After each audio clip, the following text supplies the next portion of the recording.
Hi, I'm Peter Vogel, and this is a beginning guitar lesson covering the basics you need to know when you first start playing guitar. We'll briefly cover the essentials, and then you can click on the links in the annotations or about section of this video to view extended lessons on each subject.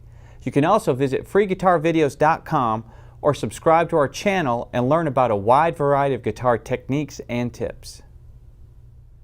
Some things you need to know to start. We need to know the strings. First of all, the string right here is string number 6.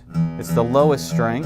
6, 5, 4, 3, 2, 1. The way to remember that the easiest is that this is the biggest string, it's the biggest number.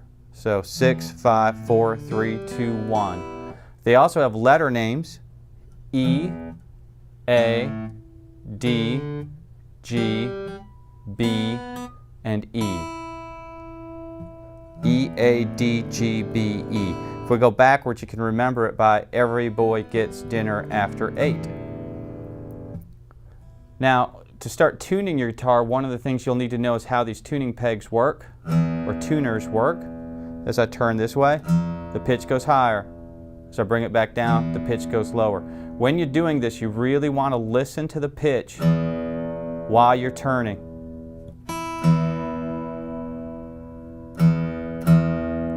So this way is going to go higher, this way is going to go lower. As we go down here, lower, and higher. So that's the job of the tuners, to raise or lower the pitch. If you really want to tune your guitar to start, you're going to want to get an electronic tuner that's going to make it a lot simpler for you. To hold on to the pick, what I want you to do is just hold it between your thumb and your index finger, right near the tip of that index finger. Don't use any of the other fingers to hold it so you don't get in a habit of that. So it's the thumb and the index about halfway down the pick. Pointy ends pointed towards the guitar. And then to play individual notes, you just go through your strings and practice doing that, because we're going to need to be able to use that motion when playing scales, melodies, individual tones. Okay, so the strumming motion on a guitar involves from the elbow down, the arm going up and down, and a little bit of rotation of the wrist. We don't want the wrist to be tight like this, we want it to rotate a bit.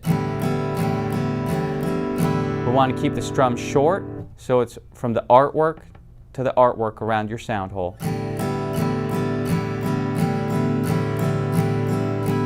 Think of brushing the strings, not colliding with the strings. The frets on the guitar are these metal bars going across the neck. When we say the first fret, we really mean this first fret space right here, second fret space right here, here's the third fret space right here. When you're pressing down an individual note or string, I'm at the 3rd fret, 6th string, you want to be towards the front of the fret, not towards the back of the fret. The front of the fret is going to be the easiest place to press and get a clean note. You want to press just hard enough to get a clean note. You don't want to press too light, as it will sound fuzzy. And if I press back here in the fret, it's going to sound really fuzzy. So to the front, just hard enough to get a clean note, and be able to do that on all your strings. Thumb placement on the back of the neck is really vital. We don't want it to be super high up here. We want it to be about halfway down the neck or lower, and on the pad of the thumb, not on the tip of the thumb like this where my joint is bent, but on the pad of the thumb. It's generally behind the index finger or second finger. That'll be a good place to start. So halfway down the neck, not too high, don't grip the neck, and on the pad of the thumb.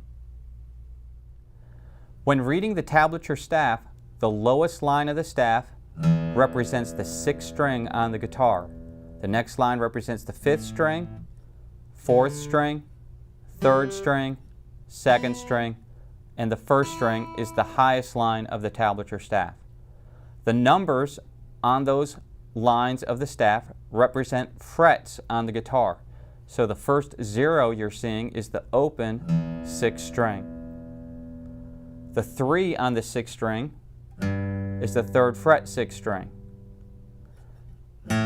The 0 on the 5th string is the open 5th string. The 2 is the 2nd fret 5th string. The 0 on the 4th string is the open 4th string.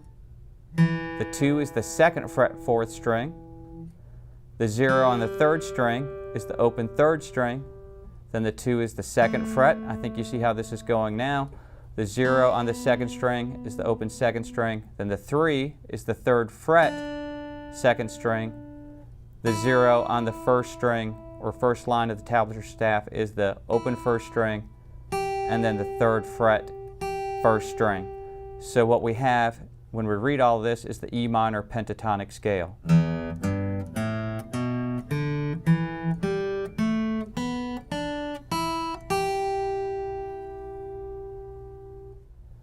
When looking at the chord diagram, the horizontal lines represent the frets on the guitar. So it's just like the neck. The vertical lines represent the strings. So on the far left is the 6th string, then the 5th, 4th, 3rd, 2nd, and when you get to the far right, it's the 1st string. So horizontal lines are frets, vertical lines are strings. The circles are representing where to put fingers on the guitar. So when looking at the E minor chord, the first finger, the number 1, is on the 5th string and it's in the 2nd fret. The second finger is on the 4th string and it's in the 2nd fret. So once I place those fingers and I strum all the strings, I have an E minor chord. As I mentioned before, this is just a brief look at how to play guitar. You can go to freeguitarvideos.com or subscribe to this channel and watch extended lessons on each of these topics. This should get you started on your way to learning how to play guitar. My name is Peter Vogel, and I will see you again soon.